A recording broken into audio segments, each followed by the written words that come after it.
Hello, in front of me I've got PREYON Silent Claw. In this video I'll show you how to create and assign macro. In the beginning, let's go to dedicated app and now select Macro Manager. Firstly, press New and now select Insert above or below the cursor in action list. Next, select between keyboard and mouse input. Now select repeat count, record input interval time or do not, or select default. In the end, start recording.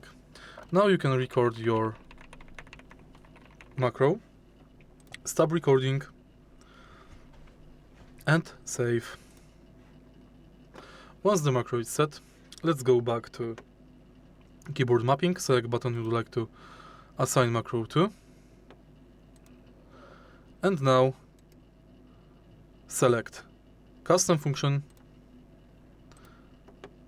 macro definition, and select your macro. Apply, and it's done. If you found this video helpful, please leave like, comment, and subscribe.